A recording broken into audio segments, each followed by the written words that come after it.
Hello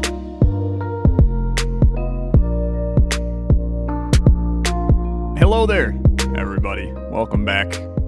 Very, very welcome back. A year in the return to Slay the Spire Draft Champions with my boy Rhapsody. Rhapsody, how are you on this beautiful reunion?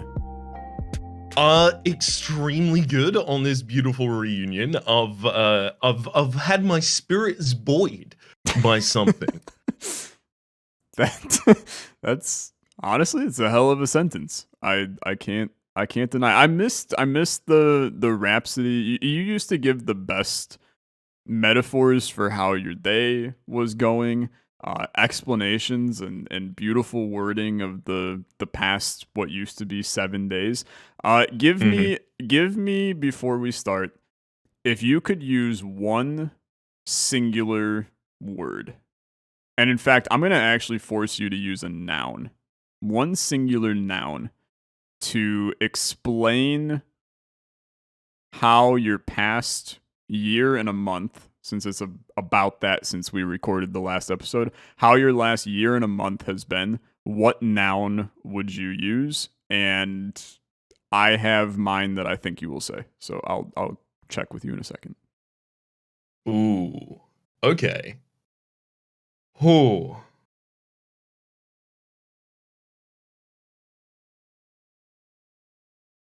This is difficult. A single noun. A single noun. I figured adjective was a little too easy. Yeah, definitely. Yeah.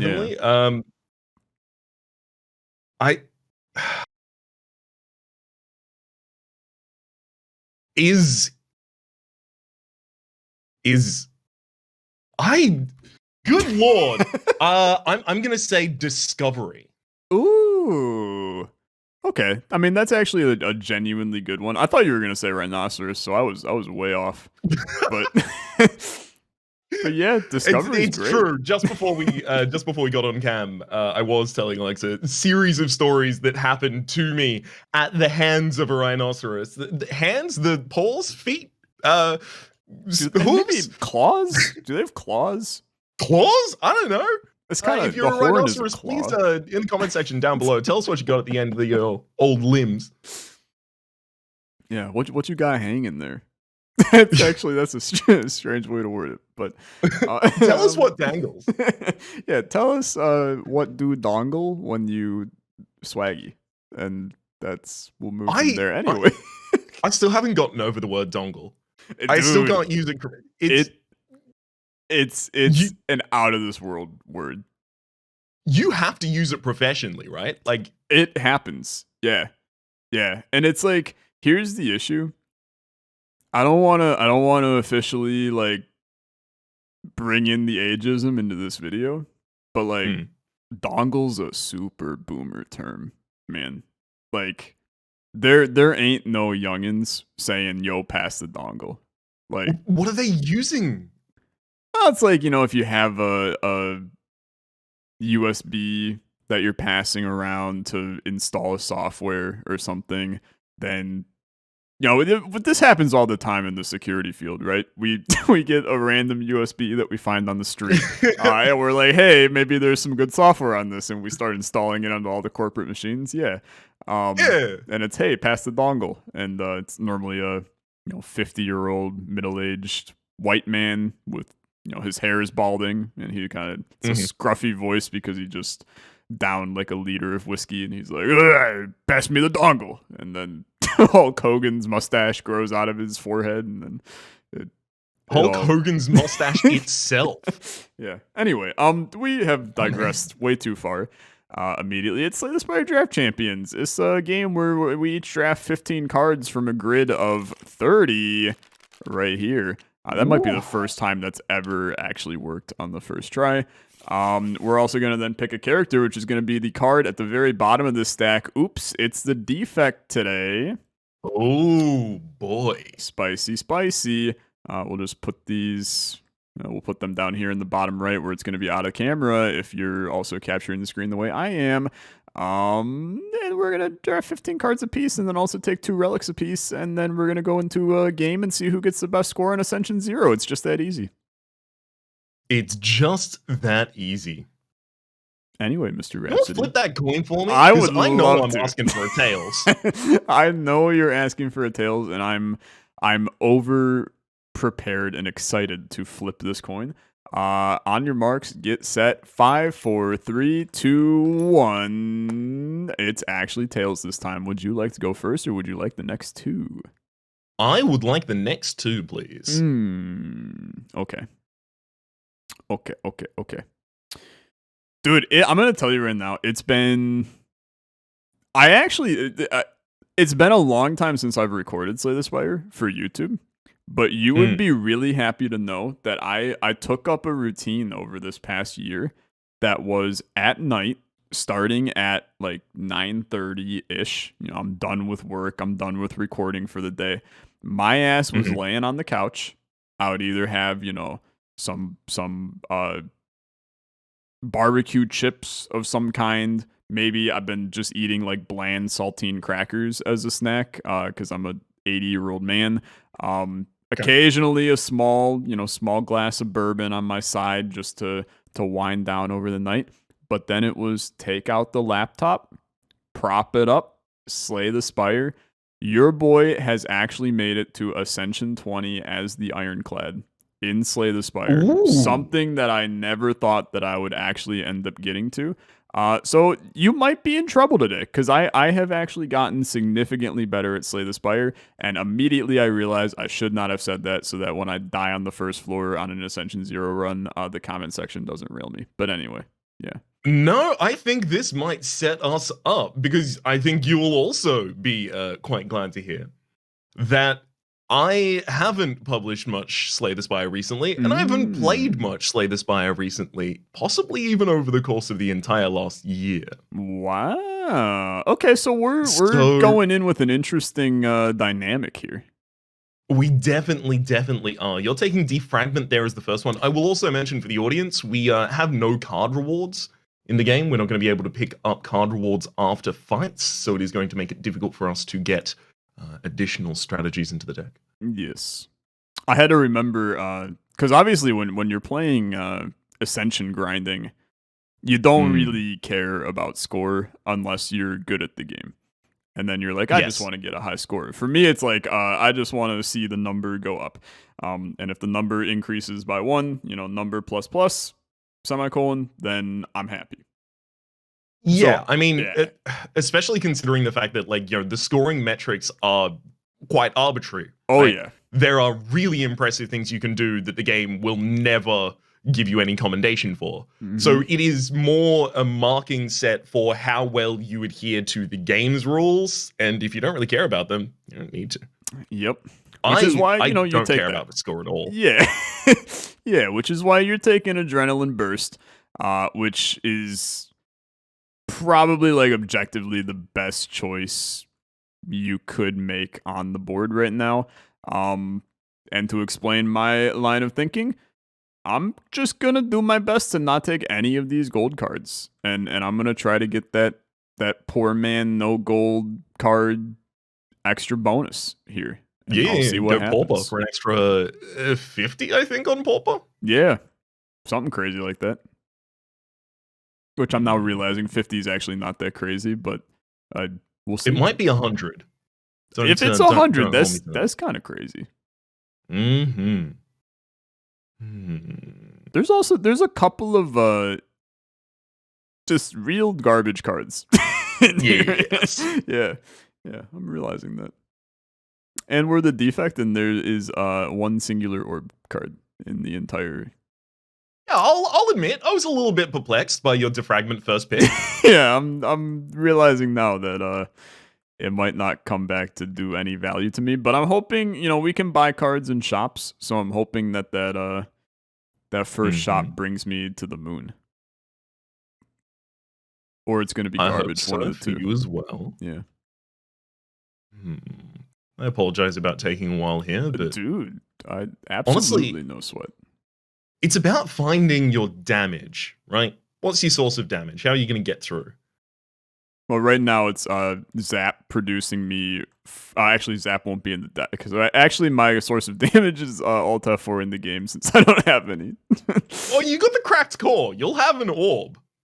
That's true. That's true. So it's four damage on that orb per turn forever. And then I'll see you around next Olexamas when my run ends.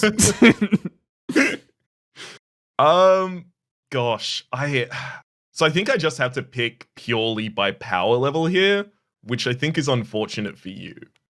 I don't mind, actually. I wasn't really planning Okay. on taking it. So Cool. I need that reinforced body because if I'm going to have 4 damage a turn, I have to have the block to survive the other turns. Understandable, Yeah. acknowledgeable, interesting, powerful. Interesting, but yeah, dumb. I'll take a big stab. Okay. I respect it, to be honest. I respect it. Gonna Appreciate that about you. roll in with a little headbutt. Got some big plans for that headbutt. Yeah, I can't judge that. That is, get your blur back on top of your deck, Yeah. hold it for another turn. Yep. It's gonna good. be It's so power. damn blurred. It's like I set my blur button in Photoshop to be large. That's Nice. The joke found itself way too late. Absolutely burned him. Destroyed. Okay, yeah. I'll take a Shrug. Yeah, that was my next. Yeah. That was my next. Good card. Good card. Good card. Sweeping beam. I still feel like I don't actually. It's like I have the playing the cards part right in Slay the Spire now, but it's the actual like building the deck part where I'm like, yeah, no, I'm still pretty trash at this. Well, So, I mean, we'll it see. fundamentally tests a different skill to one that you actually test in game. It's right? true. Yeah, no, it's very true. And both of us have significantly less practice at this. Good Lord in heaven. It's my man.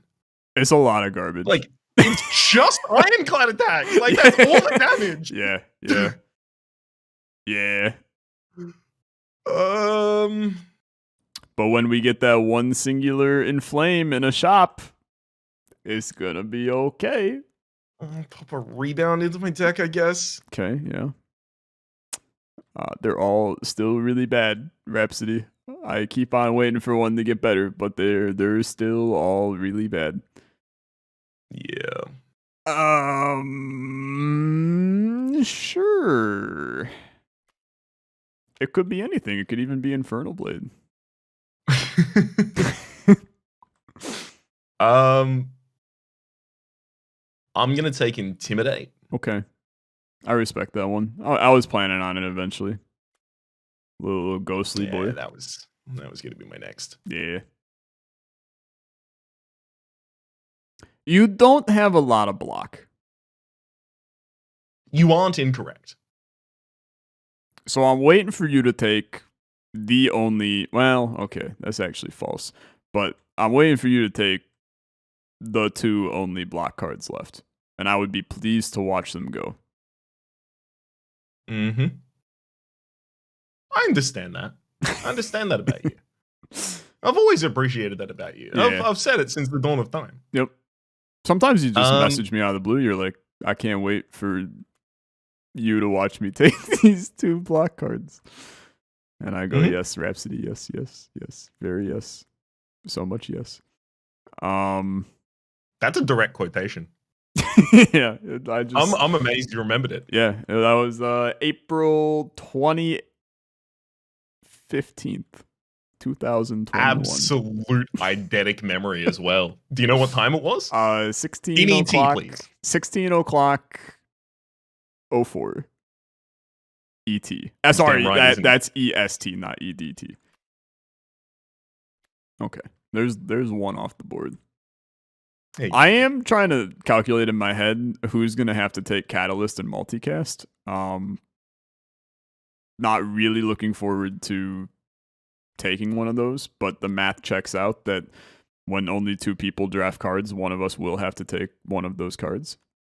I've run the numbers. Yeah. I'm coming up with the same. You know what? Let's get wild. Okay, little wild strike. Hmm? I really, really enjoyed your accent saying wild like that. Wild? Wow, wild. It's like you're trying to say around the world, but like with a bad American accent. Around the wild. Yeah. I like corruptions like that work. There's one that that Jimmy Carr had a really long time ago, which is saying beer can makes you sound like you're trying to say bacon in a Jamaican accent. Beer can. Beer can. Beer can. That it is good.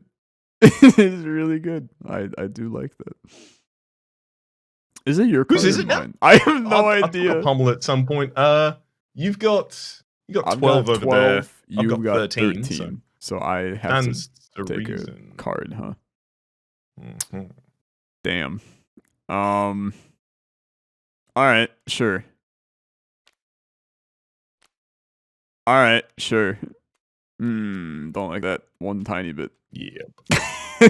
Guess 75 gold of this round will go towards removal of a multicast. Mm-hmm. Okay. So I picked card first, so you pick relic first. Have at ye.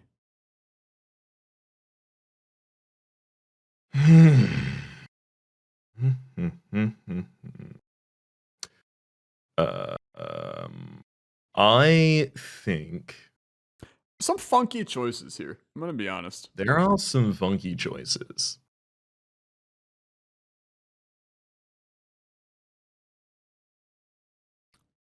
I'm gonna take the Genuinely, sundial. when you moved your mouse, I thought you were taking the abacus, and I was like, clearly, I know nothing about this game. Okay. You've made this harder on me. I'm gonna be honest. Have I? Yeah. I left 2 things on board you want? There's 3 things that I want, and I expected you to take one of them. So that's making me, to put it bluntly, it's making me a little sad. I apologize. I accept your I'll try better next apology time. just this once. Damn.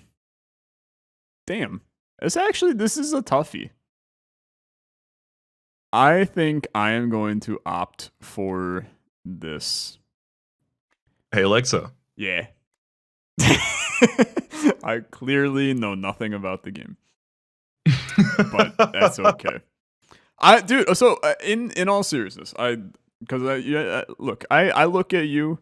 Okay, let me rephrase that. I look at Jorbs as the Slay the Spire master. I look at you as the Slay the Spire master that I know. I look at you as also a Slay the Spire master, but I mean, he's just on another level. Looking at my... Yeah, I hear you. My man got so many heart kills. Like, it's absurd. I don't think he has a loss right now. Yeah, he's doing a month of it. It's absurd. It's absurd. But looking at my deck, okay? Yeah. What would you take out of these 3? Oh, I thought we I thought we trashed 4 at the end. We do. We could, which is what's messing me up. Because I want all 3, and I don't know which 2 you would have taken, and I trust your opinion more than I trust my brain. So which 2 would I have taken? Where are you? Yeah. Well, I think you're right. The vulnerability is unlikely to be something that we find. You know, you're probably only really likely to find it through Trip, basically, at this point. Yeah. Also not likely to find a large amount of discard synergy, so Tincture's out. I think there's a reasonable argument to be made for potions. We get no card rewards, but we still do find potions. Potions are really important for getting through certain battles and trying to make sure that you don't take any damage in them. Yep, I agree with that. Huge modification positive. I will say, you've got infinite blades, so you are getting some little value. Also, the sword boomerang, a little bit of value more out of the boot here. Still not particularly large. I guess Barrage is getting a little value out of it as well, but the thing is, as soon as you upgrade the Barrage, or as soon as you upgrade the Barrage, I guess, or get any strength, it's no longer really doing anything. The problem is also the density of your deck's defense is quite low, even though you have the blur, even though you have the reinforced body, and even though you have the headbutt to be able to put the blur back atop the deck. All the reinforced body, as the case may call for. You're probably going to find it difficult to find it yourself consistently in turn 7 for your finisher from the old stone calendar there. It's possible that you just rely on the stone calendar as being a 52 to help you close for a boss fight. In which case, I would probably have taken those two. Okay. And you basically hit the nail on the head for me. I mean, that's what I was fighting with, because I was like, you got some invincibility, or close to invincibility, that then I can carry over a bunch of block, possibly stack up some blurs with the headbutt. Effectively, this card will be gone. This card I'll play at some point just to exhaust it. This card will not be in the deck in the round kind of thing, so it's a little thin down. I can maybe, hold out on the block till round 52, do a little bit of extra damage kind of thing. But okay. That was a good thought experiment. Can I talk you through, or can I ask what you think I'm going to be doing with my deck, or can I talk you through it? I would either or. In fact, I would love for you to talk me through it, because I understand the sundial pick for sure. It makes perfect sense to me. Abacus, I'm a little stunned, and it could very well be that I actually just don't remember what it does. So I was about to first pick Abacus. Sundial triggers every 3. This is not for you. This is for everyone. Every 3 shuffles of your deck, you get 2 energy back. And the Abacus is every time you shuffle your deck, you get 6 block. And especially with Burst Adrenaline giving me the ability to draw 4 cards at a time, Shrug is draw 1, Pommel upgrades to draw 2. I've got Exhaust cards in the Backstab and the Adrenaline and the Intimidate. The Afterimage cycles itself out of the deck. There's the Pommel as well that cycles itself out. The deck gets relatively thin and has the ability to cycle itself, ideally, with a couple of removals here, multiple times a turn. So I'm getting just 12 block casually while I'm trying to deal damage. And also using that as a energy generation engine. Honestly, it looks like the damage is mainly coming out of Phantasmal Killer paired with some sort of the damage source here. I'm probably going to try and substitute the damage source for something else. Or find some strength to modify it in some way. It's going to be difficult, but that's generally the direction it's going. That's intriguing. And I think I just didn't know what Abacus did. So that now makes a lot more sense, because it literally pairs exactly into the other relic that you chose. Yeah. But this is interesting. I'm excited to see how, honestly, both of the runs go, because we each have a genuine vision going in. So that it should be good. I'm damn keen. You wanna get to it and see? Yeah, you know what? Let's actually play the game. We'll see it momentarily. Bada bing, a bada boom. Mr. Worldwide, as we step in the room, welcome back to the game, Raps. We made it. We did it. Glad to be here, Pitbull. Let's go. We made it. Let's go. No difficulties. We clicked the mouse properly. We hit the arrow keys correctly, and we're in. Which of these paths ought I pursue? Probably, if I know you best, it will be the one that contains the most elite battles. I have no clue what you're talking about, and I confirm neither confirm nor deny that. And there's only 2, man. It's a boring ass elite floor. What the heck?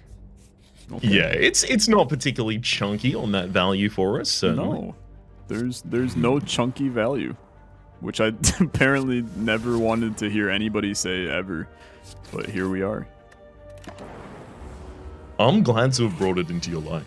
I appreciate it. Okay, well, enough Slay the Spire talk. First of all, we've done our duty. We've done our due diligence. We're good now. Let's talk spicy opinions. I'm gonna actually start with one that is a bit of a throwback to a previous conversation that you and I have had. It's around that time of year again. I need in under a minute. So I'm gonna wait until it turns to 12 on the dot here in a second. But then you have 1 minute to explain to me, and I'll pause during the minute so we don't lose our track. You have 1 minute to explain to me why turkey is a bad meat, and then we're gonna move from there. Okay. I'm gonna wait for the minute to there go. You'll find I intend to spend the vast majority of this minute, right up until the final seconds, waiting. I feel you've given me 1 whole minute. What you're doing here is you are presenting the idea that there is, by necessity, a minute's worth of justification for the abomination of turkey that needs to be provided to counter its value. What I'm saying is that, how long have we got left? Probably like 30 seconds. Probably about 30 seconds. What Yeah. I'm saying is that the presupposition that it would take so long for me to debunk turkey is itself part of the turkey propaganda that I feel like you spread into the world.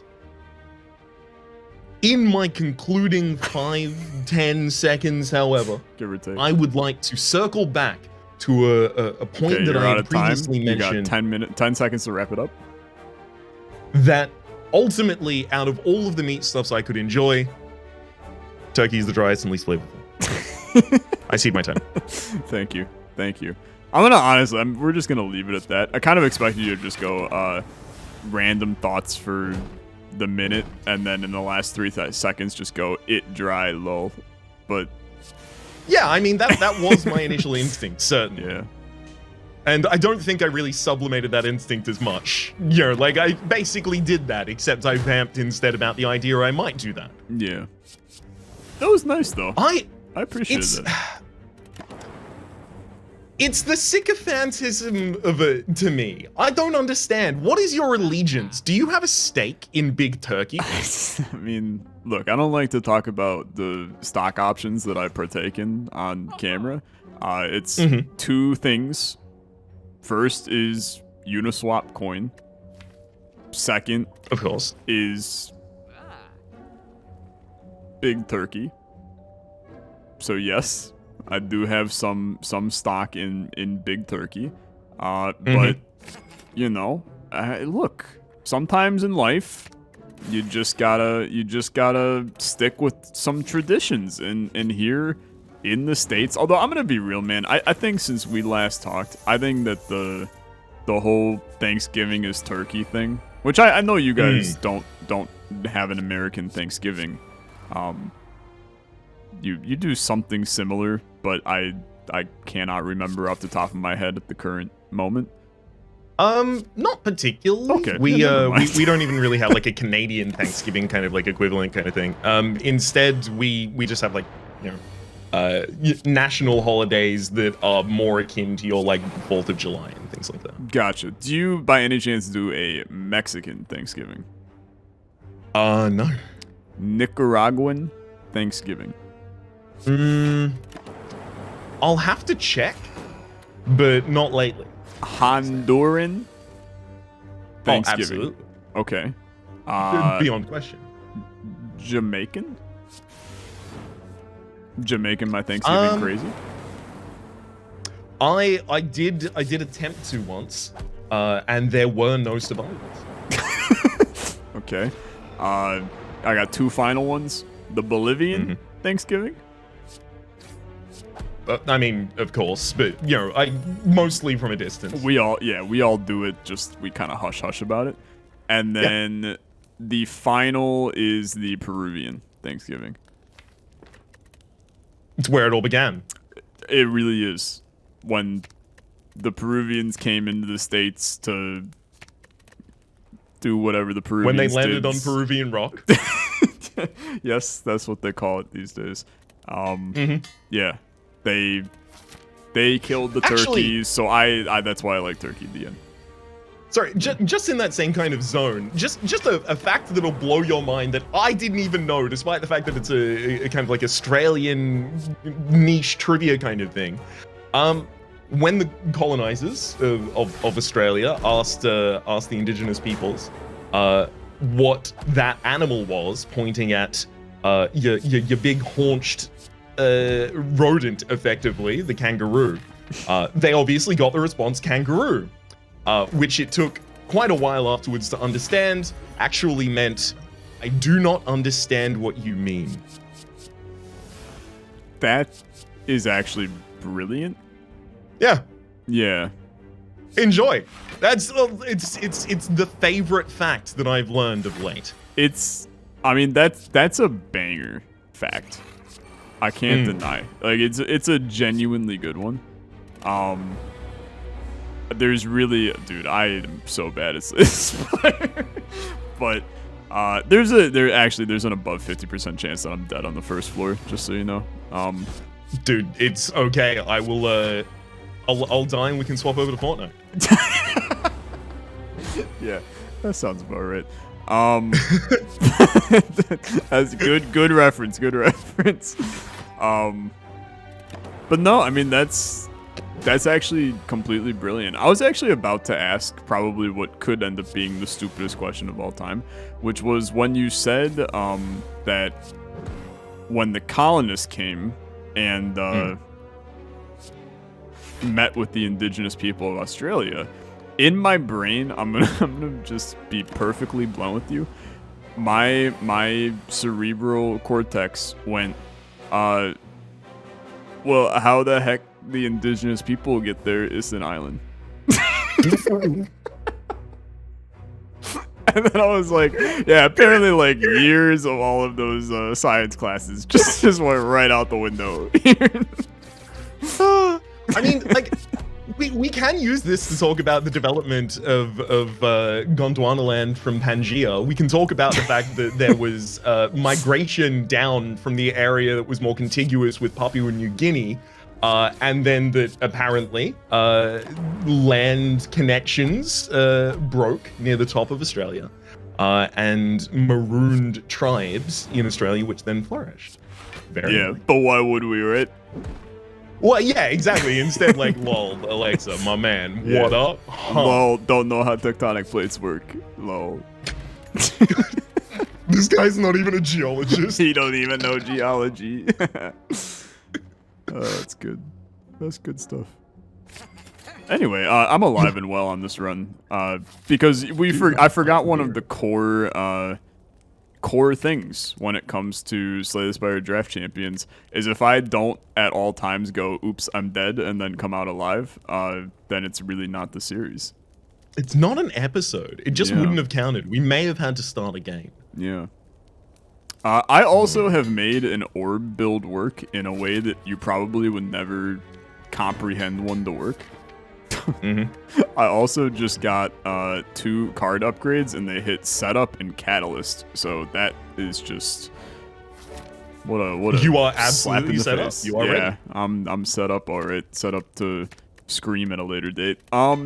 Raps, I got a deep and invigorating question to ask you. I couldn't be ready for more of one. But I'm going to actually leave it for a future part of this video. I want to talk about a game that you and I both played this year that we have not had a singular discussion about. And that game is Inscription. Is Inscription. It is Inscription. I forgot the name of it for a second, so thank you for reminding me. I'll get you across the line there. Sacrifices must be made if you want to go for the older version, which also houses some of the ARG content for the upgraded version. Spicy. Yeah, Inscription. How did you enjoy the game formerly known as Inscription? Deeply, wildly, vigorously. I you know, the metaphor would contend that I would need a cigarette afterwards if we'll extend it to that point. It's incredible. It's absolutely incredible. It's also like, you know, it's one of those few situations where I saw something so far on the horizon. Like, it was literally, as I mentioned at the top of my first episode, I think, like, it was literally just a web page that said, like, hey, like, the web page had no design on it. It was just like, this is going to be a roguelike and made by Daniel Mullins. Here is a mailing list if you want to join it. Yeah. So it wasn't even picked up by Devolver at that point. Like, it didn't have a publisher. And called it from the outset, like, I know I'm going to be deeply interested in this, and damned if it didn't live up to and then beyond.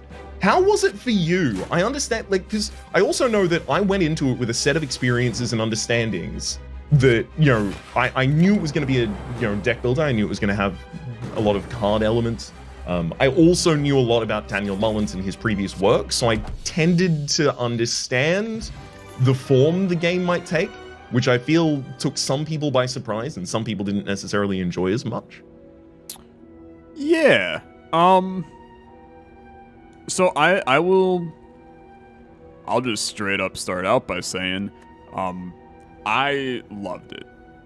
Like, in all seriousness, I had a few games that were, you know, we'll call them chilling near the top, having a tea party when it comes to possible games of the year for me, right? It's like, you know, obviously the Binding of Isaac Repentance release was up there, although it was never really in contention, because there were just some issues that I had with it. The side-scrolling platformer, 2D platformer roguelike Revita is right up there at the top. Yep. Believe it or not, the one that people always go, really? That was in your game of the year? Mini Motorways is like crazy high for me. That game slaps so hard, it's unreal. But then I played like an hour and a half of Inscription, and I was like, oh, that's cool. This one game of the year for me. Like, yeah. It blew away all other games. I just there was no part of me that ever disliked it during the game. And I'm both surprised and not surprised about your opinion of it. Because what about it surprises you to begin with? Yeah, so here's what I will say. I mean, let me back all the way up, right? Going into it, I did not play the demo. Going into it. Yes. I knew pretty much nothing about the game, if I'm being honest. The only thing that I knew was it's a deck building roguelike, and that's it. And I mean, to be fair, that's normally enough for me to, you know, like go outside and praise the sun god or something like that. Yeah. So going into it, like, I was doing the first act, and, you know, I knew there had to be an ending, but I kind of expected, you know, ending and then, you know, we vibe in the ending, and then I do it, you know, repeatedly 450 more times until I have so many episodes that people beg me to play more Isaac and yada yada yada. Yep. When it the classic. Exactly.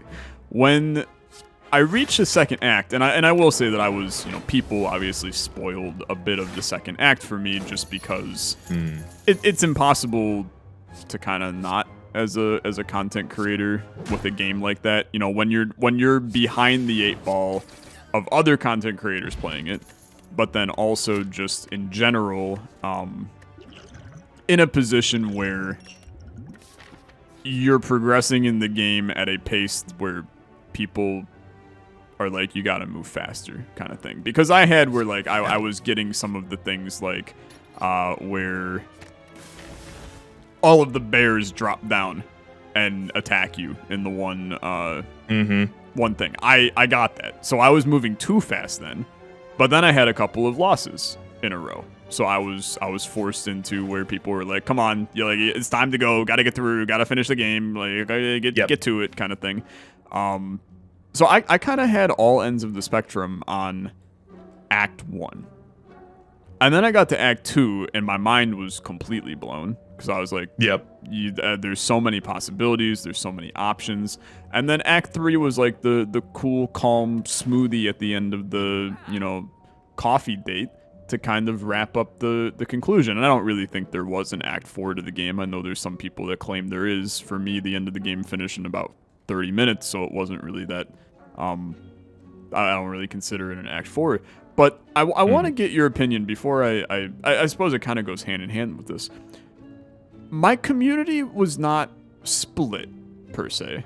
I think the majority of people enjoyed the game a lot as a game. But there were some people that were kind of like, don't really understand the hype. The game is really just quite gimmicky at its core. And there's not really a... redeeming, cohesive nature to it that drives me to want to play it. There's no... some of the fights are a little bit weird, and if you draw bad, you lose.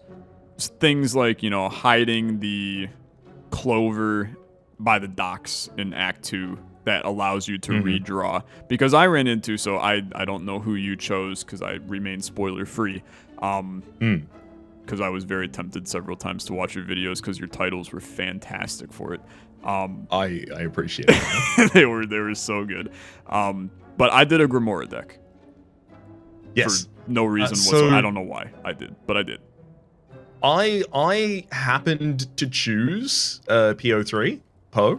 Okay. Yeah, so for me, I also had this layer where, so we will be talking, in a little more specific about spoilery kinds of things with relation to Inscription. So if you do not want to be spoiled on that, I will mention, go watch one of the series on it. There are so many of them on every channel. Yes. Someone's done it. Yes, very agree. But to get into a more spoilery area, the thing that I ran into is because I selected Poe and it also canon wanted you to fight Poe at the end of Act 2, I had the reason still to believe, oh, if I pick a different deck, I'm going to go into a different meta world after this. I'm coming back here and then I'm going to go to Grimoire, right? Yeah. But that was hampered for me by the fact that I knew the general arc of a Daniel Mullins game, and I knew that as exciting as I was, or as much as I was enjoying the mechanics that I was interacting with at the time, they are not built fundamentally for durability. You become significantly more powerful in the game quite quickly. There are quite a lot of ways to invalidate the game. There's quite a lot of ways the game can just invalidate you right back. But the thing is, these kinds of things work narratively for the strength of the game. And it tries to funnel you by giving you more power as you lose more runs and things like this, to progress the story by giving you more power so that you will succeed the run so that you can go on to Act 2.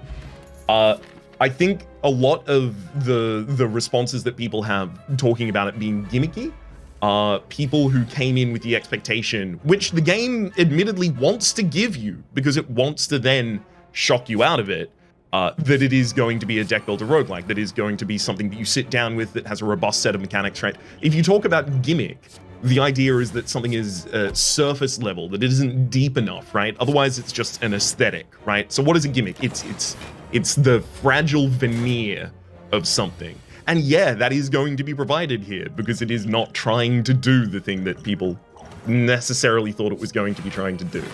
I think it's in that place where if you want to maintain the surprise of the same experience that you had of this is a card game, I'm enjoying it, I'm getting up near the end, okay, I've killed the... Wait, what? If you want to maintain that experience for new players, then you have to allow for the fact that the game is going to have to kind of trick people. And some people are going to come into it with the expectation for something that the game is not planning on providing. Yeah, that's the kind of thing that I was meaning when I was talking about the fact that I came in with the expectation of knowing Daniel Mullins' games prior. I knew, okay, so we're going to get, halfway through a normal game, and then it's going to change. I said in my first episode, the thing that I love about Daniel Mullins' games is that they change the scope over the course of the game. They are fundamentally about changing scope. They zoom out. And that is exactly what Inscription did the whole time. It was just like, this level, zoom out. This level, zoom out. Like, you thought it was a card game? No, it's an escape room. You thought it was an escape room? No, it's actually a video game. You thought it was a video game? Actually, it's a torture simulator. Yeah. Sorry to talk your ear off. I've not had the ability to talk to anyone about Inscription for a really long period of time.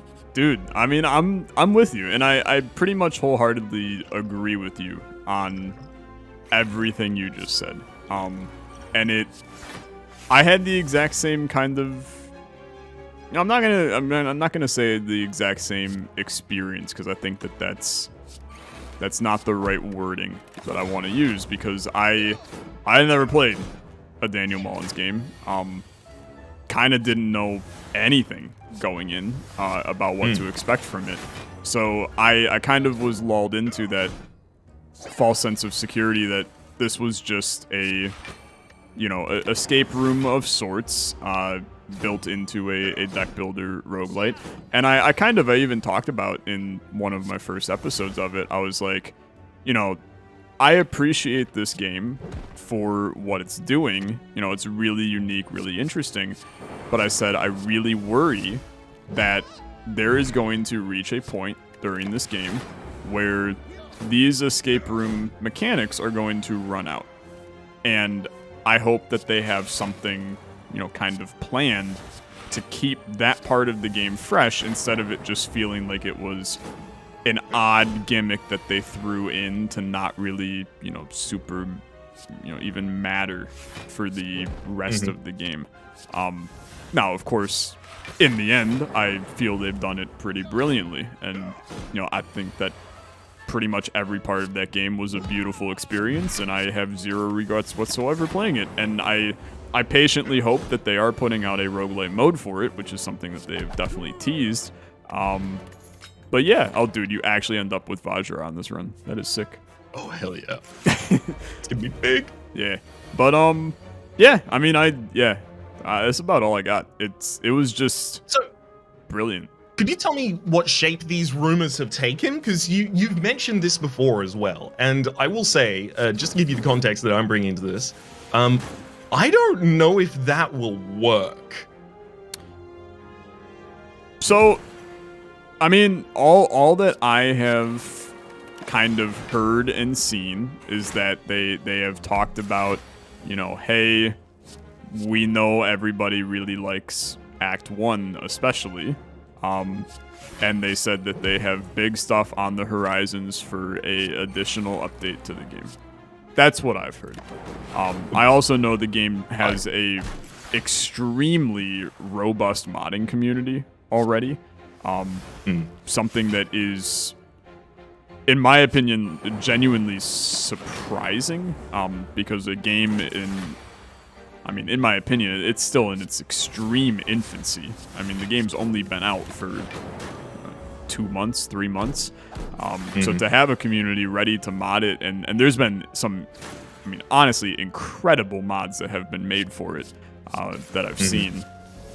I do wonder if, as a dev, I'm sure you're aware of stuff like that. People aren't going to sit quietly and not, send the mods to the devs and be like, hey, look what I did to your game, kind of thing. So I wonder if they see, things that people want to see in the game, and then they go, you know what, maybe the people are right with this. But it's also, it's a difficult balance between keeping their cohesive story they've created, and there's a part of me where I agree. I'm like, maybe the game is best played as a one-time experience that you do once, and their story is their story, and then you play other deck building roguelikes that exist, because there's like 800,000 of them, and maybe this one doesn't need a long roguelike mode. But then I'm like, it's also one of the most fascinating combat styles in a deck builder game that I've ever played, so I want more. And so I don't know. It's difficult. So, I'll tell you, the combat, like... So, I watched some of Teek's playthrough after I'd finished my own. And Teek, this is Sneaky Teek, I work with him on Ladder Street, for anyone who's unfamiliar. Teek managed to succeed past all of the points where the game was trying to kill the player intentionally and prevent you from progressing. Yeah. And because of that, he just never managed to hit one of the triggers that would then, like, he never saw the camera. He just kept beating Leshy. And that has an effect where obviously he'd played the game for quite a long time and had a lot of familiarity with the mechanics and the ability to cheat the enemy in the way that the enemy might cheat you, and was coming away with it starting to think less of the game because the mechanical experience was starting to grate on him, and he was wondering, what am I doing wrong? And what he was doing wrong was doing the game too good. You were too clever. Well done. And I do worry, like, if it becomes that same kind of position of if it becomes that same position of getting frustrated with the mechanics of the game over repetition, I would be hesitant. But at the same rate, if Daniel Mullins is now saying, like, hey, I think this is actually something we can work with, and I agree, maybe the original design was not for that. I don't think the original design was for that, but maybe he's reevaluated and can see some growth in that direction. I share a tentative optimism for it. I will say, professionally, I would love if that would happen. Inscription is the best series I've done over the last however long. It would be incredible for me if it occurred. So my hesitance is exclusively based on the artistic value of doing it. Yeah. Yeah, I mean, and I agree. And that's what I think a lot of people... I think it's something that people don't understand very well these days. And I don't know if that's just like, you know, Boomer Tyler comes in and he's like, you know, kids these days don't appreciate fine art. But there's a lot of things in life that are kind of similar, right? Where you don't stop to smell the roses. You instead just want the satisfaction of whatever the thing is that you're doing, and then you move on. You know, it's like, I don't know. I really can't think of an argument that isn't sexual. Well, no, like it's like a meal, right? Like it's an experiential thing rather than something that you consistently revisit, right? We could think about it like in terms of properties and consumables, effectively, if you'd prefer. Yeah, you know what? I think the fine dining experience is the perfect example here, because that's more or less exactly what I'm thinking. You know, it's the idea of people who go, why would I pay $45 for this steak when I can buy a steak at the grocery store for $15, cook it, and possibly have as good a meal, if not better, than the one that I'm paying for inside of this fancy restaurant on the top of the, you know, tallest building in Chicago, where somebody is also, you know, giving me a wine tasting while I eat my steak, and I'm swirling it in the cup and going, yes, grapey and very viney, and like, why would I do that? And the answer is because it's an experience, and you do it. So yeah, I mean, that's a great argument. I gotta say, like, that is not an argument inherent to me. That is, my partner is much more the experiential one. Very, very much like, I would love to go to a restaurant that costs $300. Not consistently, but like, it's just a nice thing to have done. Like, it's an experience. We'll talk about it forever, and we have. But the first time I did that, I was like, oh, okay, I'll do this. I'll capitulate to this.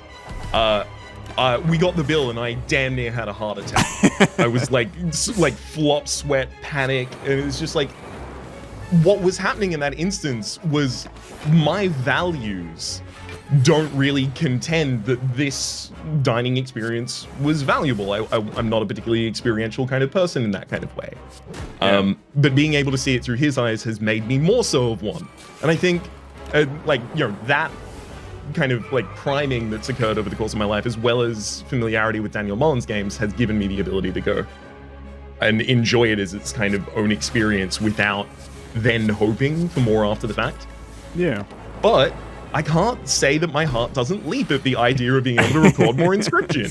Yeah. Yeah, and that's what makes it difficult, right? Because in the end, we're still humans, and we have an ongoing desire that good video game fun. Give me more. I gotta say, like, I'm so glad that everyone actually stuck through their series. Yeah, trust me, you're telling me. Because your views on that series are way better than my views were. I'm gonna tell you that right now. Because I'm gonna be dead serious. My Inscription series is one of my worst performing series this year. Yeah, I'll tell you, like what's the phrasing I'm looking for here?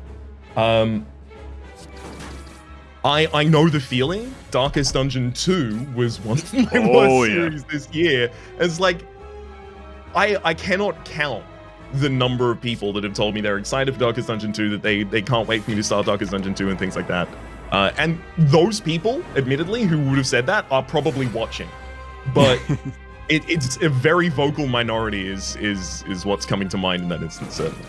Yeah. If it's any consolation, I did 2 singular episodes of Darkest Dungeon 2 before I shelved the series because, one, the views were lower than the Inscription series, and 2, I thought it was horrible. But maybe that's a conversation for future draft champs.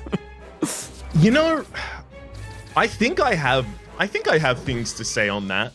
I lauded a lot about the game design as I was playing it initially. And then they changed the stress thresholds for ability to use stress heals. And they changed it such that only if you had 5 or above stress could you stress heal any character with any of the abilities in the game. Which made it so that because people can get negative stress interactions with one another and have negative relationships exclusively like above 4 stress, yeah, it meant that characters would just skate on 4 stress the entire time and have a bunch of negative interactions with one another, and you death spiral. And at the same time as they did that, they also made the end boss significantly harder. They nerfed a lot of the characters, and I like, combined with the fact that the series wasn't doing particularly well. This is actually the most candid I've been about this, but combined with the fact the series wasn't doing particularly well, and those changes, I haven't played Darkest Dungeon since. And I don't know when I'm next going to check in with it. Yeah. It's hard, you know? Yeah. No, I mean, I agree wholeheartedly. I will say my experience was extremely different from yours because you just said a lot of words. I really had no idea what the hell any of them meant because I never even saw a singular boss in the game. I played it for a total of about an hour and a half before I gave up on it because it felt like I was playing an RNG simulator that there was quite literally no strategy to it whatsoever, and the game was just going to do whatever the hell it wanted to me no matter what. But that also could have been a me problem.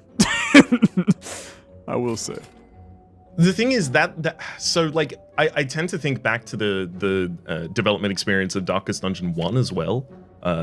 And that is something that was levied at Darkest Dungeon 1 a lot of times. And it feels like when the balance for this kind of game is off, it can just feel like it's, you know, a lottery, a slot machine that you're rolling, right? And not always disguised. And that's how roguelikes can feel.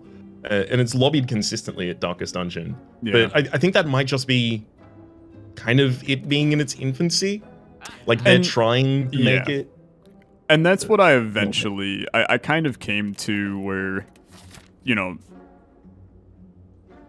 I did not play I've never played Darkest Dungeon 1 in my life. So I went into Darkest Dungeon 2 not having any of the experiences from Darkest Dungeon 1 to kind of fuel me along and give me any understanding of going into Darkest Dungeon 2, which I've heard is not necessarily needed for the game, but a lot of people were also like, it wouldn't hurt, right? Like, there are some, you know, terminology and mechanics and things that are still useful in Darkest Dungeon 2 from Darkest Dungeon 1.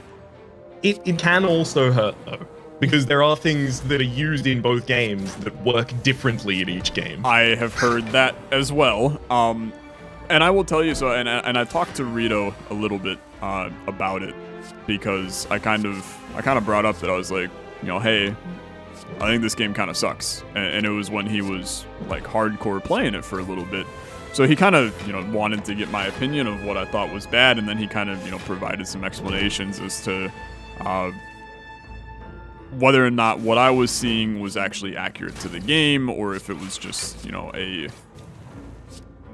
I guess, frustration piece, or if it was a coincidence, or if it was just, yeah, you straight up got terrible luck kind of thing. And that happens in Darkest Dungeon, and I completely understand that. But the mechanic that, like, basically sent me to never want to play the game ever again was the death door mechanic on enemies.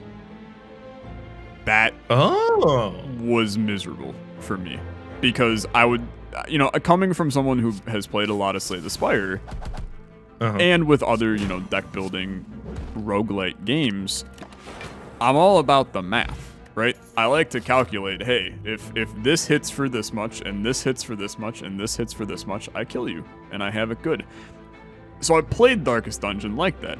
And it was, you're going to hit between 2 and 4. You're going to hit between 5 and 6. You're going to hit between 1 and 3. And, if you all hit at your minimum, then this guy has, 3 health. I kill you. And then it was one guy hits, death door. One guy hits, death door. One guy hits, death door. And I go, okay, what's the point? And it felt like I had 2 runs where that happened 24/7. And I was like, it's RNG. And then I was very upset. And then I didn't play the game anymore. So I think I know what Rito would have explained to you, which is that the system is slanted so that it becomes easier to hit the death's door as you hit death's door triggers. Yes. Yeah. Yeah.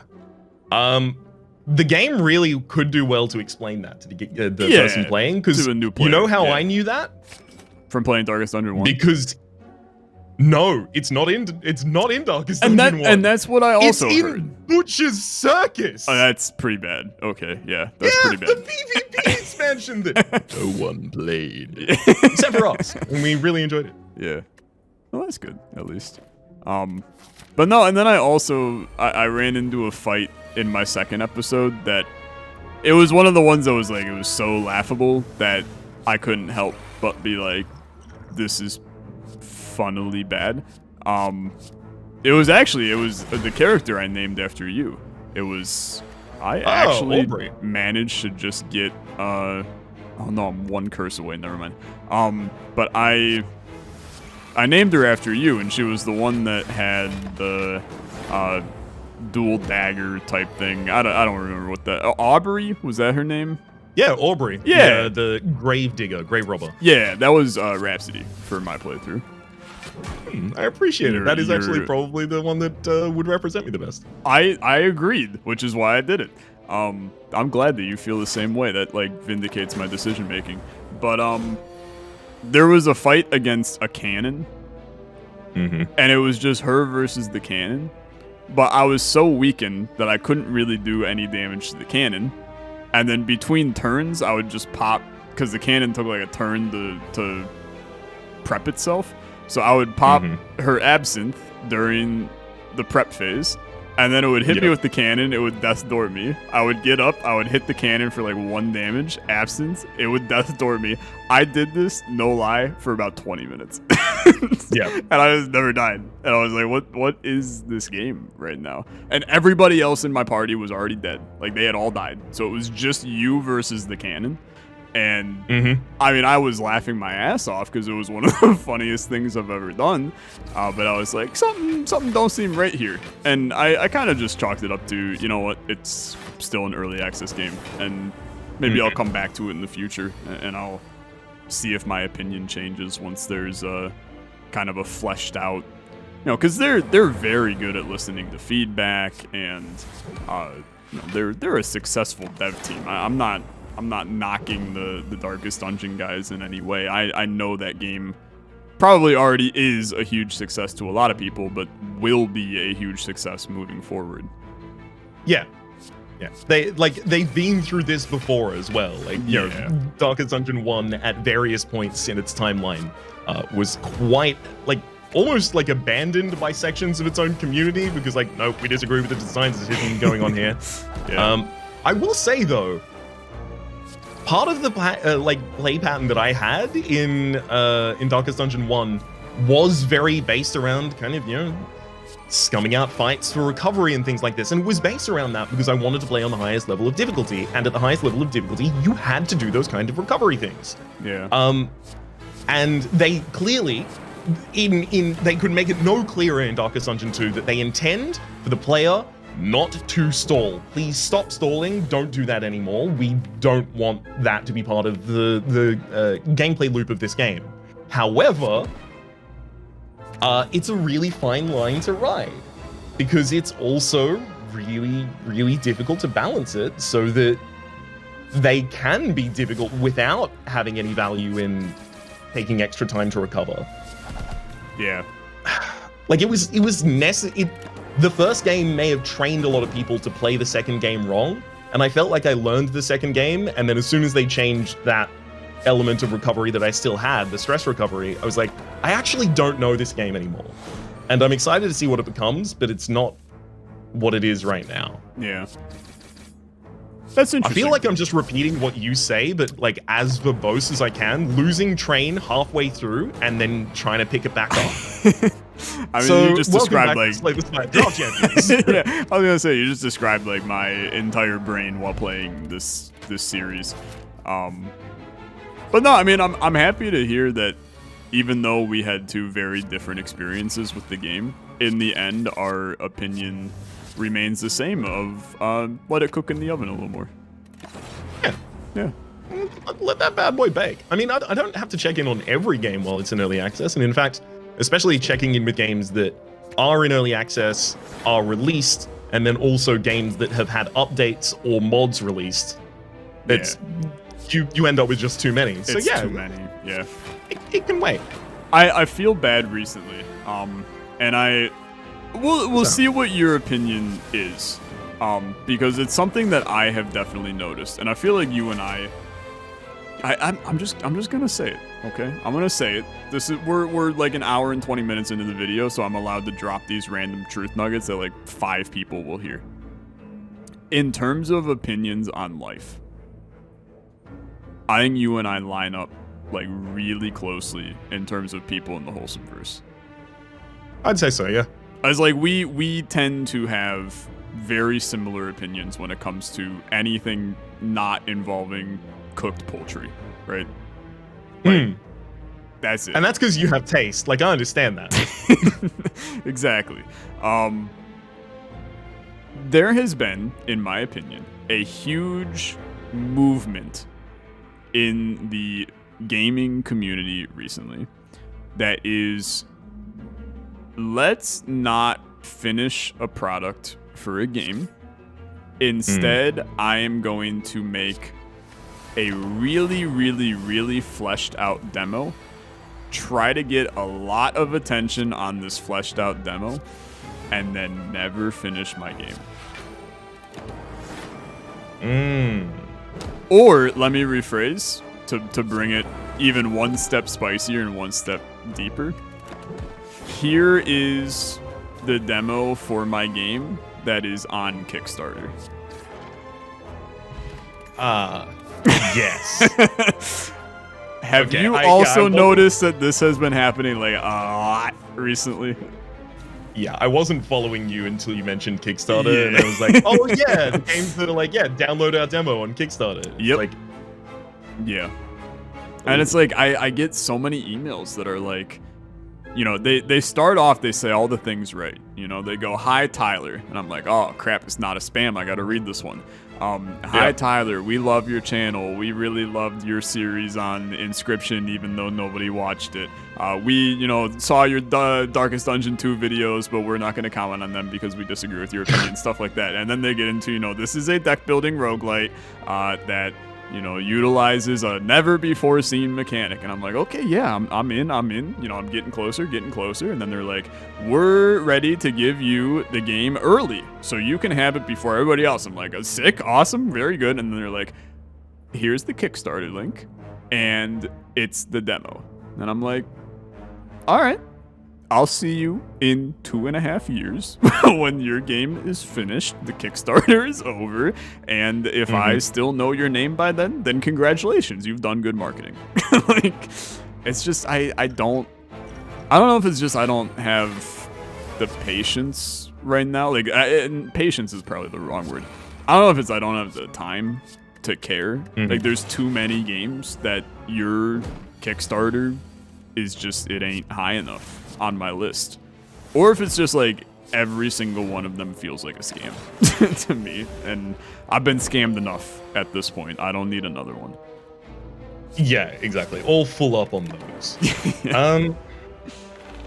I will say, like, a large amount of my hesitance would come out of the fact that it feels like the project is not necessarily even going to be complete. Yep. But if you are playing it as a demo with the inherent understanding that you are playing the Kickstarter demo on Kickstarter, you are almost in a way kind of endorsing the product by covering it and going like, whoa, this is a promising kind of thing, something I might like to check out in the future. And if it doesn't end up coming to fruition in any way, oh, that doesn't feel particularly good. It does as a creator. Yep. Feels a bit duplicitous. I will say also though, sometimes these games have already been like kind of underwritten by a publisher. Like, we will finance it, but also do a Kickstarter as your promotional campaign.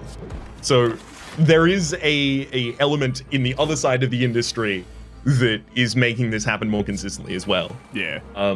And a lot of the time you'll end up with like games that, you know, on Kickstarter need $50,000, and it's because they need $50,000 worth of people invested in the project talking about it for word of mouth.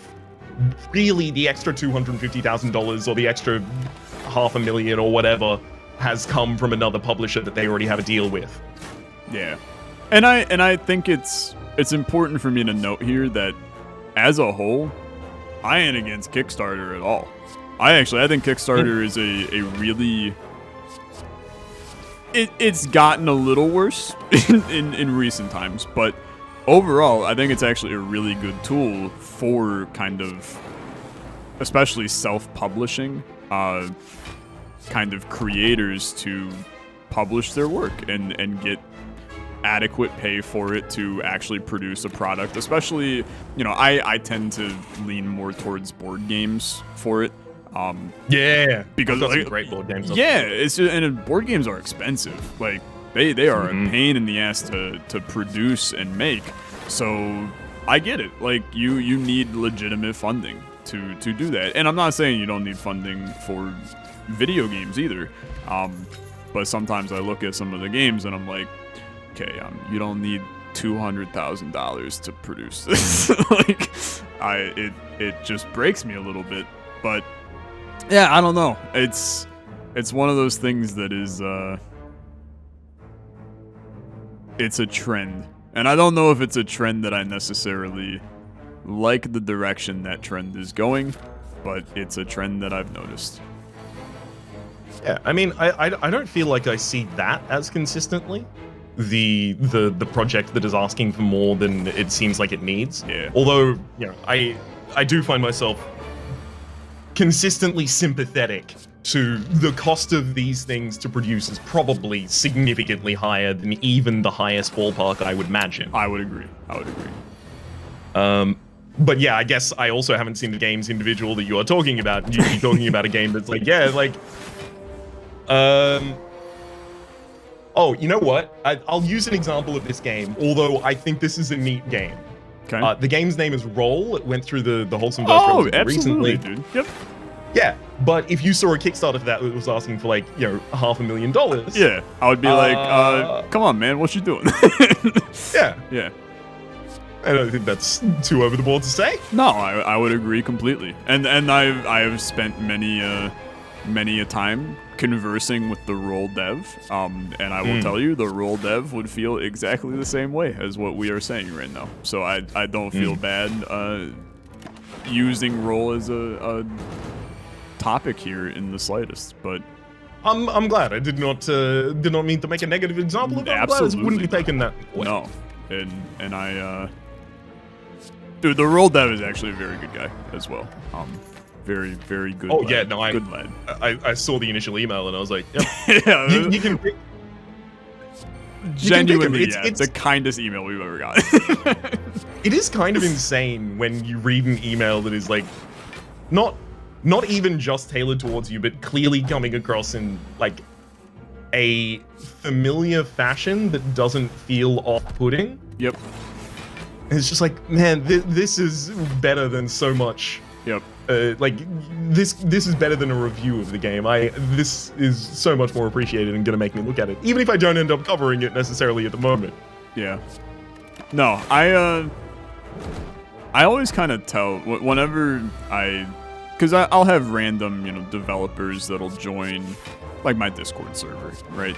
Yeah. And they'll sometimes you get the ones that come in and they're like, "Hi, love your channel." I'm like, "Thanks." And then they don't say anything for like a month, and then eventually I see them talking in general chat and they're just promoting the game that they're making, and I'm like, okay, I understand why you joined my server, and I would prefer that you possibly left at this point, but that's fine.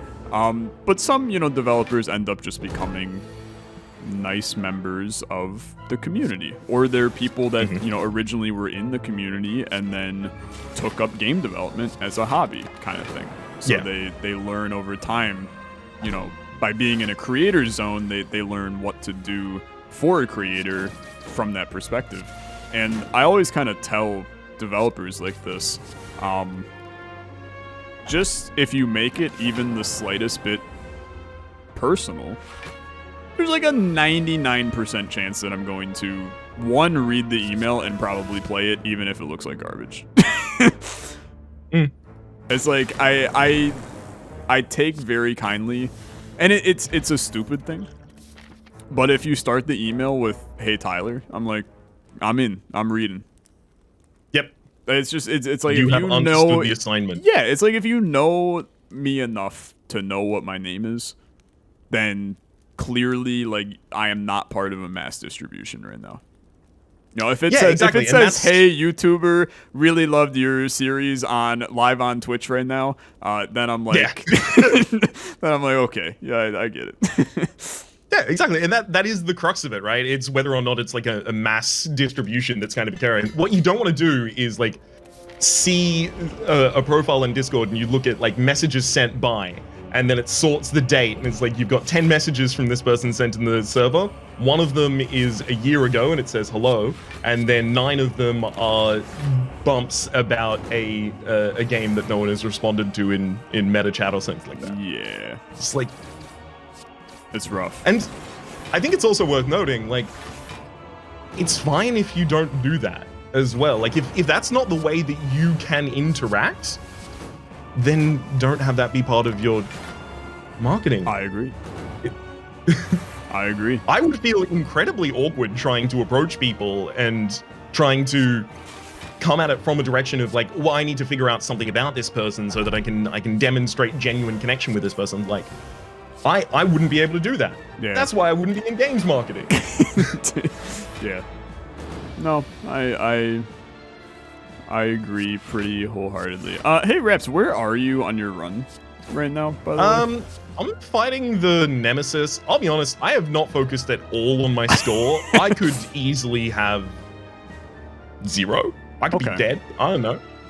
I had a really rough start. Like, I don't think I flawless anything through floor 2. But I think I've maybe flawless everything on floor 3, and I'm fighting Donu and Decker right now. Okay. So just to kind of keep us on pace here. I did tease that I had a really spicy question to ask you. And it's mainly just it's more of a curiosities thing, because your brain works in my brain's kind of way, where you can come up with an answer that I want to know about. So here we go, okay? What would happen if we all woke up tomorrow and we were all sentient piles of liquid. Oh. What would happen if we all woke up tomorrow and we were all sentient piles of liquid? So I'm talking like you get out of bed. Yeah. Well, you wake up and then you realize that you're basically the sheet because you've just wet the sheet.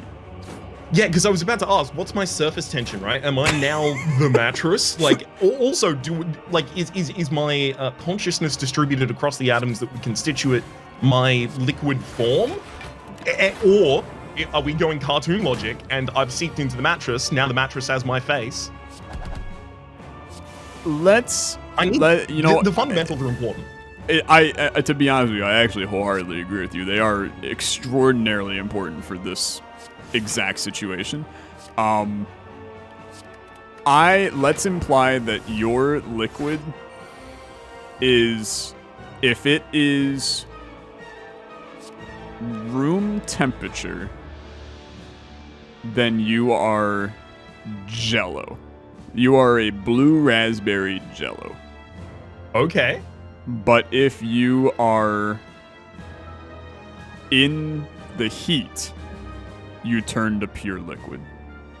And so as the liquid, you can put yourself, or in Jello form, you can put yourself into a glass, and then you can move as the glass outside. So instantly, all contact sports are gone, right? Because if you're doing it in your glass, you're fragile. If you're doing it outside of your glass, you immediately become one being. What if it's a plastic glass? A plastic? Ooh, okay. Is basketball back on the table? So I'm also imagining that we have humanoid features. You know, your digits extend. You've limbs and such. Okay, so yeah, you can continue with your basketball. The only thing is, you know, as you heat up, you are not only going to sweat, but also become liquid yourself. So what are we gonna have, like, you know, the rounds for sport are now gonna be 2.5 minutes on the field and then take a 30-minute break? Like, could be. Also, it's worth noting, like, there are large swaths of the earth where people will evaporate into the fucking sun. It's actually so true, especially if everybody turns into blue raspberry Jello. Imagine like Ethiopia and it just starts raining blue raspberry. Exactly. Say goodbye to anyone you know that lives between the tropics of Capricorn and Cancer. It's like cloudy with a chance of meatballs, except it's like cloudy with a, oh damn, there's Jello in the sky. Like it'd be a mess. Cloudy with a chance of being slapped by a giant ball of Jello. That would hurt as well. I would imagine that you could get a little bit of I'm not sure the word I was about to say friction, but I'm not sure that's the word I want to use. Although I suppose if you're driving down the street and there's a thin layer of Jello, friction's out the damn window. That's going to be a mess. Oh yeah. We have to worry about, you know, anyone getting road rash, any car crashes. I will say jelly wrestling is going to get a hell of a lot better. I would agree wholeheartedly. I'm thinking about the glasses driving cars. Sorry? The glasses driving cars, man. How's that going to work? Transportation just went out a window. You got it did. waddle I feel everywhere. like we are going to have to redesign transportation around kind of like a fish tank model. So I'm thinking a fish tank with wheels. Okay, yeah. It kind of looks like Homer's car, Homer's design of a car, effectively. Yeah, right? okay. You could make that an enclosed space, fill that with. I guess you know, can we still interact with other liquids in a standard fashion? Do we? Can we breathe the oxygen in? Do we osmose? Do we still eat? Here's the truest question though. Do you think how would they change the sex education class when you take the two cups, one that has food coloring, one that doesn't, and you pour them together to see that this sexually transmitted disease is spread? How would you do that if you're all liquid? Plus, I suppose the better question is how would the two glasses of liquid actually mate? But that I won't even attempt to address. Okay. You can contend with that one. Okay. Sex education for us was not taught in that way of pouring. Like, was that so that the science teacher could teach it and try and give an interactive demonstration in some way? I'm gonna be real, man. I am like 90% sure we have had this exact conversation in the past. Yes. Yes. I don't need to tell you how it's taught in Australia, or you tell me how it's not Yeah. taught there. Yeah, exactly. The sex education is just, it doesn't exist here. It's mainly just like, don't do it. Have fun not doing it. But yes, I do like the idea of the science teacher doing it though. But teaching it in a way where they never actually talk about sex. They just are like, when a mommy liquid and a daddy liquid with some food coloring love each other very much, they mix together, and then you can watch while they spread the STD to everybody else in the class. And I'm not, I'm now realizing there's some really weird implications that are going on with this, but yeah, it's when mommy and daddy love each other very much. They get a Mr. Skeet subscription for $13.79 USD monthly if they're smart. And then they load it up and they tell the computer that they're over 18 and a child happens. I know that there was a PDHPE teacher, like a health sciences teacher, a gym teacher, I think y'all would call him. Yeah. That had something exactly like that he was doing in areas where you weren't able to teach about sexual education. Was like, well, here's your sock. Now you got to grip the top of your sock, leave a little bit of room in the top of your sock for your toes, and then slide the sock over the foot and roll it. You know, exactly, clearly doing the demonstration you might imagine. Yes.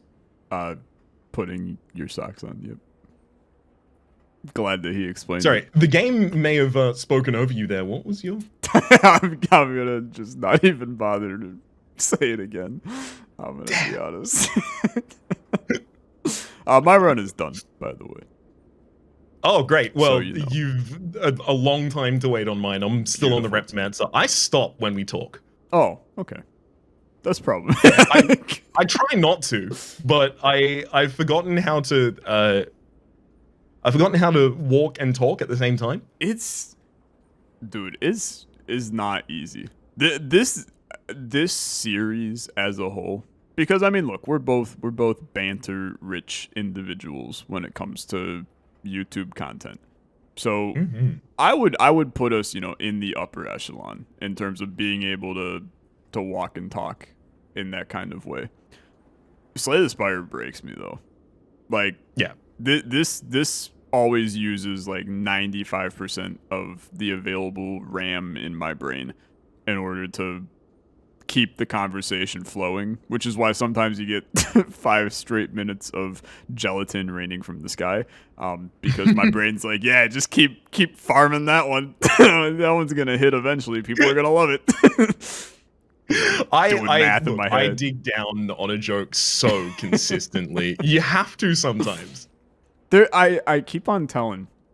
Anna and I are currently we're watching the old Spider-Man movies with Tobey Maguire in them. Because with the new Spider-Man movie coming out, and some of the conversation around that Tobey Maguire's Spider-Man and Andrew Garfield's Spider-Man will be returning to make a appearance with all of the other multiverse villains arriving. Anna had never seen the movies, so I went, okay, marking down 10 hours of my December to suffer through these movies again. That said, the first Andrew Garfield Spider-Man I actually think is a good movie, but suffer through the other 4, 8 hours of suffering, because they're all horrible. But there is one thing that those movies, and I do want your opinion on the movies as well, because you did perk up for sure, so I'm sure you have one. But the one thing those movies do insanely well, and I think it's just like an early 2000s thing, that I feel like we don't have anymore, is the beauty of humor in awkward repetition. there are times where they will just make a joke and then they'll just sit on the screen and they'll keep making the joke and the same look on a face, the same words out of a mouth. And I love it, dude. I love humor and repetition. And when you can keep a bit going in a video repeatedly and then like, finally leave it for 5 minutes and then find another thing that references that same bit you just talked about for 20 minutes, I'm like, there's no better feeling on earth. I love humor and repetition. And I feel like as a society, we've moved away from it being funny. It's weird because I don't know if the example of Spider-Man's previous films is necessarily like an indictment of society's approach towards it at the moment. And the reason I don't think that is because a lot of the time that I can remember that occurring, I only watched the first Andrew Garfield film and I didn't particularly like it actually personally. That's fair. So it's not I'm good, mainly but basing, it's better. yeah. I'm mainly basing this off of Tobey Maguire's films. Is they were making it very, very clear that this is an awkward individual. Oh, yeah. He feels out of place everywhere because he is in between places. He feels pulled far too thin across far too much butter. Like he's bread spread across too much, butter spread across too much bread, rather. Yeah. And they, through every single aspect, like his job, his other job, his studies, and obviously being Spider-Man, his girlfriend, like that is the central conceit of Spider-Man. And it's the thing that I think that that Sam Raimi's Spider-Man films got way more accurate than any of the other ones. He doesn't feel pressed in anything else. He feels like it's going fine. He doesn't really feel divided between different worlds, in my opinion, in any of the other ones, in the way that I ascribe as being a central core like character arc for Peter. But I also think that that gives the film the ability to have more of a kind of like awkward comedy to it, because it matches the character and it matches how he would interact with the world. And when it jars, which it does, right? And the thing that's funny about these kinds of things is they do jar. When it jars, that's good. It doesn't feel bad. It doesn't feel discordant. It's like, oh yeah, good. Yeah. That's exactly how you would be.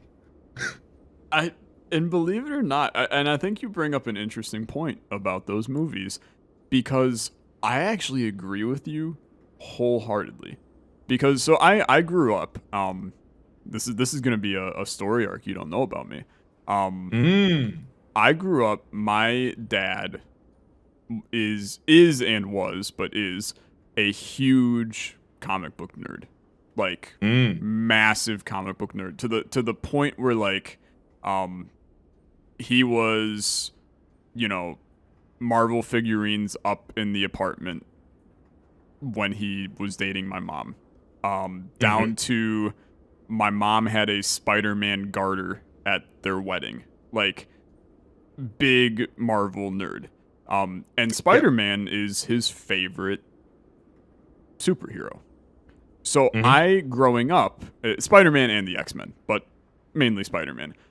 So I grew up, I kind of had a huge indoctrination towards comic book heroes. Now, I never read any of the comics. I just had the heroes that I knew and had, books about like their lineage and, different villains that they fight. And I still remember this like massive 400-page book about all of, Spider-Man characters that have appeared in Spider-Man comics and explaining who they are and all these other things. And so I had an appreciation for Spider-Man as a whole. And for that, it's probably, one of my favorite superheroes, if not my favorite superhero. And I'll preface by saying that I love Tom Holland as Spider-Man. I think that he portrays a very good rendition of Spider-Man that I found out of the three, he was my favorite. But I also think that the movies don't capture Spider-Man. I think that what Sam Raimi's films do is they capture truly what it is like to be Spider-Man, where it was, this is a like horrifically awkward kid, like horribly awkward, who has a lot of problems at home. You know, he has, you know, school issues. He has money issues. He has, this mental tear between being a hero and not being a hero. And, and I think that Tom Holland Spider-Man's touch on that a little bit. But I also think, the Tom Holland Spider-Mans came at a really weird time in the cinema world because it was the fight between Disney, Marvel Studios, and Sony to reclaim the rights to Spider-Man. So it was once they had the rights, they went gung-ho. And, his involvement in Civil War, they chose very, very particularly to cut out the origin story for Tom Holland's Spider-Man. And I think that, in some ways, I like that they did because I really didn't need to see Uncle Ben die for a third time. But then there's another part of me that's like, there's a lot of history of Spider-Man as a human being and not as a hero that the Tom Holland movies just don't cover. And I'm hoping that, they kind of revitalize how tragic of a hero Spider-Man is in the upcoming film. I worry that they won't, and they'll continue to slap the MCU Band-Aid on everything that they do. But it's like, I would be over the moon, while I do enjoy the Tom Holland Zendaya relationship, both IRL and in the movies. I would be over the moon if they killed her and Aunt May in this film. And kill off Ned, too. And then, kill Doctor Strange. Kill all of New York and just only have Tom Holland left with maybe Willem Dafoe next to him. Like, give me the biggest disaster that can happen to just have Spider-Man be miserable. Because in the end, that's what Spider-Man is. He's supposed to be miserable. So, I agree wholeheartedly through and through. I will also note I'm not going to watch any more of, I didn't watch Beyond From Home. I'm not going to, I'm done. I've stepped out of the MCU. Bye. I respect it. So I don't really have, a personal investment on this level. But I will say that, yeah, Spider-Man is classically the underdog. Yep. That is what he is. Yep. And he doesn't feel like it when he's wearing Tony Stooks' Tony Stooks' Iron Dude suit. Iron Dude Zoot suit from back in the 70s. He's wearing it and he's going along to his Zoot was, hang on, what was the music styling alongside it? You lost me. I heard Zoot and I thought of Monty Python and the Holy Grail, so right, okay, so we've gone different directions, but I will say he needs this element of being the underdog under the thumb of everyone. It's difficult to do that when you are in a high-tech suit and you do have the support of, either the Sorcerer Supreme, or all of the Avengers, or literally Earth. It's it's difficult as well. You are right. They introduced him in a weird time in the MCU and they needed to immediately use him. They needed to immediately have him be a compelling character of reasonable power against all these people that we've seen evolve over time. And that makes it difficult, right? You have to skip over the humble origins. But they also just took away him being any sort of underdog. He's handsome. He has the relationship that he wants. He has good relationships fundamentally with the rest of the people that he interacts with. He's really clever and he's got a sugar daddy. Take something. It's difficult to make it a local story, which is what I think that the Raimi stories do really well, right? It becomes more local. It is your neighborhood. Even if it has implications about the rest of the world as well. Yeah. But it's difficult to shrink back down to that scope after you've had him fight galactic evils. Yeah. How are they going to do it? I don't know. Anyway, I've run to the end of my run. Very exciting. Do you want honestly, for old time's sake, I will do it. I'll do the score bumping. Are you over 900? Yes. Are you over 950? Yep. Are you over 975? I am. Are you over 980? years. Are you over 982? Yup. Okay, are you over 1,000? Because I was nowhere in there. Yes. Are you over 1,050? Yes. Are you over 1,050? We're gonna keep going for a little bit here. Okay, then you have won, because I have 1,051 is my score. Right. 1235. Good. I ended up pulling Beyond Perfect and Highlander because I constructed a pseudo infinite with a deck at the end. Oh, I mean, that will do it for sure. Yeah. Very cool. Damn good way to approach it. Very, very cool. But hey, this takes us to the end of Slay the Spire Draft Champions, of the return. The reunion. Hey, Alexa, what are you doing on your channel at the moment? Happy Olexamas, if you've made it this far. I'm playing whatever the hell I want for a month, basically.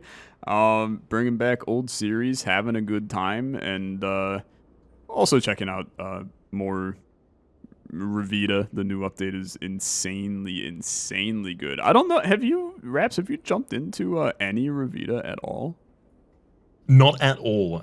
I've nary clicked a single pixel. Oh my goodness. You may have to at some point in time click that pixel. Because I think it would scratch an itch for you that you would enjoy. I do. But I take that recommendation quite highly. It's some good stuff. But anyway, that's me. Raps, what have you been doing on your end? Mostly focusing on mental health. So Which is the most important thing. Yeah, it's like I feel like I've kind of done your tweet. Like I've accidentally left it for so long that I took more time than intended. Obviously, this is a video on the channel. It's the first video that I will have uploaded to the channel for quite a bit. Yeah, I'm just gonna try and match my output to my aptitude. That's all my real plans at the moment. Although, you know, my ears did perk up at that whole inscription modding thing, so I'm gonna have to check that out. Just look at it at least. Dude, there's a lot out there, but I mean, hey, I wish that I had your strength to decide to take the mental health time away. I think that it's one of the most important things that people can do that has gone completely by the wayside, especially in this generation. And it's, I mean, I'm just happy to see that things are going well for you, and I'm excited to see your return when you feel fit. I totally agree. I would like to be able at some point in the future to be able to be like, I recognize this is about to start, and like, you know, take some time off intentionally rather than doing it unintentionally and sporadically, you know? Yeah. So it's easier to make it just routine. Work that into your schedule somehow, I guess. At the moment. Yeah, you do it better. Yeah, you do it better. You do it better. The moment, y'all. Hopefully you've been enjoying yourselves. That's been Slay the Spire Draft Champions with Olexa and I. You'll find all the links you're looking for in the description down below. Hopefully you've been enjoying yourselves, and hopefully we'll see you next time. Bye-bye.